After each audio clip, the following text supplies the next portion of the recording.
बिस्मिल्लाहिर्रहमानिर्रहीम। अस्सलाम वालेकुम। Welcome to tricky channel. Students, आज मैं आपको करवाऊंगी एक्सरसाइज 1.2 का क्वेश्चन नंबर 1, 2 और 3। जी, तो सबसे पहले हम चलते हैं अपने क्वेश्चन नंबर 1 पे। दिए हुए मंदरजा झैल कालबों में से वहदानी कालबों, कतारी कालबों, कालमी कालबों और सिफरी कालबों की शिनाख्त और तस्दीक भी कीजिए। अच्छा, सबसे पहले इसमें आपको डेफिनेशन बताऊंगी वहदानी कालब क्या होता है।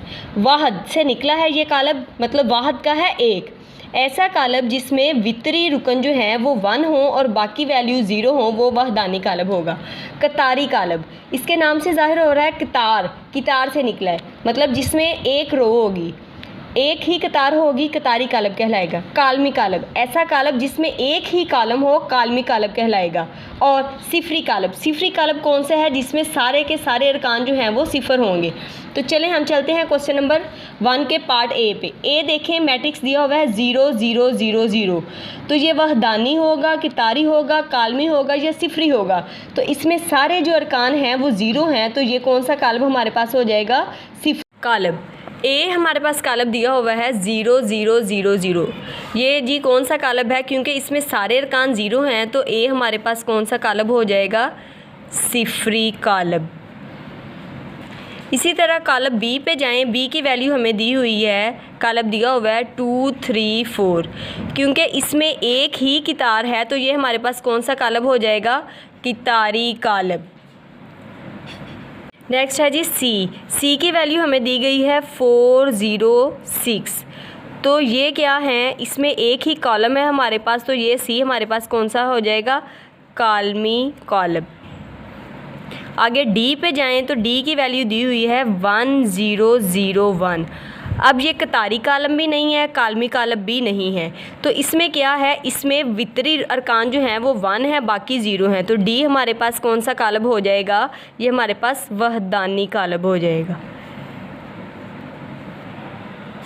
नेक्स्ट है हमारे पास ई कालब। ई दिया हुआ है 0।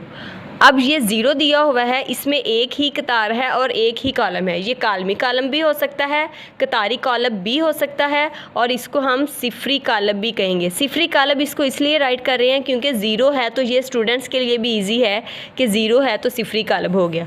नेक्स्ट है एफ़। एफ़ कालब हमारे पास दिया हुआ है 5 6 7।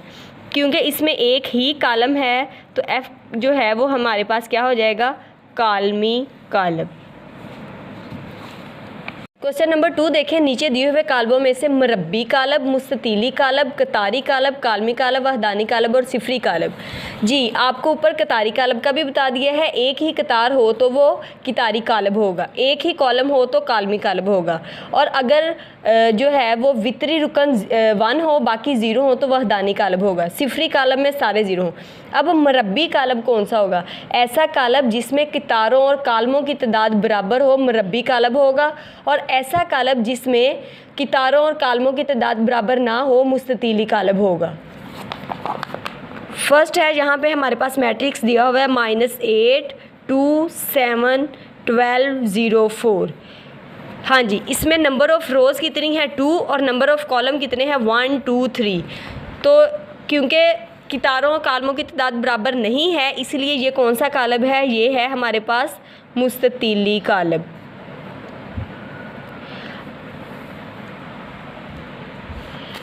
नेक्स्ट कालब हमारे पास 3 0 1। अब यहाँ पे देखें 3 0 1, इसमें भी 3 कितारें हैं और एक कॉलम है, तो मैट्रिक्स जो सेकंड वाला है ये भी हमारे पास मुस्ततीली कालब हो जाएगा। तो 3 0 1, अगर इस मैट्रिक्स को हम राइट करें तो ये भी हमारे पास कौन सा कालब है, मुस्ततीली कालब। नेक्स्ट चलें 6 -4 3 -2।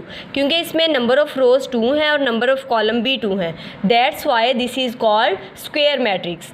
मतलब ये कौन सा कालब है, मुरब्बी कालब है। तो थर्ड कालब जो हमारे पास आ जाएगा, हम उसको राइट करेंगे 6 -4 3 -2। तो ये कौन सा कालब है, ये हमारे पास मुरब्बी कालब। नेक्स्ट है 1 0 0 1। अगर एक तरफ इसको हम देखें 1 0 0 1, मतलब नंबर ऑफ़ रोज़ 2 है, नंबर ऑफ़ कॉलम भी 2 है, तो ये हमारे पास मुरब्बी कालब भी हो सकता है।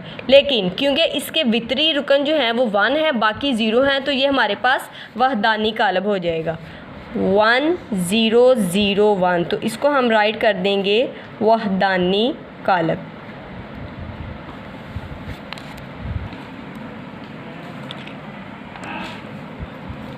नेक्स्ट है 5। क्वेश्चन नंबर 5 को अगर हम देखें वो है 1 3 5 2 4 6। तो ये हमारे पास कौन सा कालब है? नंबर ऑफ़ रोज़ 3 है, नंबर ऑफ़ कॉलम 2 है। 1 2 3 4 5 6। तो ये हमारे पास कौन सा है? मुस्ततीली कालब, क्योंकि इसमें नंबर ऑफ़ रोज़ और कॉलम जो हैं वो इक्वल नहीं है। नेक्स्ट है 6th वन 3 10 -1। अब इसमें एक ही कितार है, तो ये कितारी कालब भी है, कितारी कालब। और अगर हम इसको देखें, इसकी शेप को देखें, तो ये कौन सी है? रेक्टेंगल शेप है, तो इसको हम मुस्ततीली कालब भी कहेंगे, मुस्ततीली कालब। एक मैट्रिक्स के दो नाम भी हो सकते हैं। नेक्स्ट है पार्ट नंबर इसका 7 100। हाँ जी, इसमें एक ही कालम है, तो ये कालमी कालब कहलाएगा।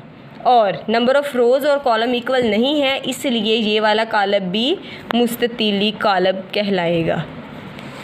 पार्ट नंबर 8 है 1 2 3 -1 2 0 0 0 1। Number of rows and number of column is equal, that's why it is called मुरब्बी कालब या स्क्वायर कालब मैट्रिक्स। ठीक है, नंबर ऑफ़ रोज़ 3 है और नंबर ऑफ़ कॉलम भी 3 है, तो इसलिए ये स्क्वायर मैट्रिक्स होगा या मुरब्बी कालब होगा। नेक्स्ट हमारे पास 9th पार्ट दिया हुआ है 0 0 0 0 0 0। क्योंकि इसमें हर रुकन जो है वो 0 है, तो ये कौन सा कालब हमारे पास हो जाएगा? सिफरी कालब। अगर हम इसको दूसरी तरफ देखें तो नंबर ऑफ़ रोज़ 3 है और नंबर ऑफ़ कॉलम 2 हैं, तो ये हमारे पास मुस्ततीली कालब भी होगा। अब सारे क्वेश्चन को अगर देखा जाए तो इसमें फर्स्ट मुस्ततीली है सिर्फ, सेकंड मुस्ततीली है, थर्ड सिर्फ मुरब्बी है, फोर्थ वहदानी है। फोर्थ को हम साथ में इसके कौन सा कह सकते हैं? मुरब्बी कालब भी। नेक्स्ट मुस्ततीली कालब है, उसके बाद ये कितारी भी है और मुस्ततीली भी है, कालमी भी और मुस्ततीली भी। ये मुरब्बी ही है और ये सिफरी कालब और मुस्ततीली कालब भी है। स्टूडेंट, आज हमने एक्सरसाइज 1.2 का क्वेश्चन नंबर 1, 2 और 3 जो है वो अटैम्प्ट कर लिया है। नेक्स्ट वीडियोस देखने के लिए मेरे चैनल को लाइक कीजिएगा और ट्रिकी मैथ्स को सब्सक्राइब कीजिएगा। Thank you. क्वेश्चन नंबर 3 है, नीचे दिए हुए कालबों में से वितरी, स्केलर व वहदानी कालबों की शिनाख्त कीजिए। वितरी कालब कौन सा होगा? जिसमें वितर के अरकान जो हैं उनमें से कम जो है वो वितर के अरकान की वैल्यूज़ दी हों और बाकी ज़ीरो हों, या कम जो है वो एक गैर सिफर हो या दो वैल्यूज़ गैर सिफर हों। स्केलर कालब कौन सा है? स्केलर कालब ऐसा कालब है जिसमें जो वितर के अरकान हैं वो सेम हों, ठीक है, सेम एंट्रीज़ की हों। और वहदानी कालब कौन सा है? जिसमें वितरी रुकन जो हैं वो 1 हों और बाकी वैल्यू 0 हों। अब अगर हम मैट्रिक्स ए को देखें, ए है 4 0 0 4, तो ये हमारे पास कौन सा कालब आ जाएगा? स्केलर कालब, क्योंकि इसमें हमारे वितर के जो वैल्यूज़ हैं वो सेम है और बाकी 0 है, तो ये स्केलर कालब भी है और ये हमारे पास वितरी कालब भी है, क्योंकि वितर के अरकान मौजूद हैं। अगर बी मैट्रिक्स पे आएँ 2 0 0 -1, तो ये हमारे पास कौन सा कालब होगा? ये हमारे पास वितरी कालब होगा, क्योंकि इसमें वितर के अरकान दिए हुए हैं। स्केलर के लिए इसकी वैल्यू सेम होनी थी और वहदानी के लिए अगर यहाँ पे 1 होता तो ये वहदानी होता। नेक्स्ट है सी कालब 1 0 0 1, इसमें वितरी अरकान 1 है, बाकी 0 हैं, तो ये हमारे पास कौन सा कालब है? वहदानी कालब भी है और ये हमारे पास वितरी कालब भी है, वितरी और वहदानी कालब। नेक्स्ट है डी, डी की वैल्यूज़ हैं 3 0 0 0। अगर सारी 0 होती हैं तो ये सिफरी कालब हो जाता, क्योंकि एक गैर सिफर है, इसलिए ये कौन सा कालब है हमारे पास? ये हमारे पास वितरी कालब है। और नेक्स्ट है डी ई पार्ट, वो वैल्यूज़ हैं 5 3 0 0 1 +1। अगर उसको हम सॉल्व करें तो 5 3 2 0 0 2, तो ये वैल्यूज़ सेम आ गई हैं। एक तो ये हमारे पास वितरी कालब हो जाएगा और दूसरा ये हमारे पास स्केलर कालब हो जाएगा।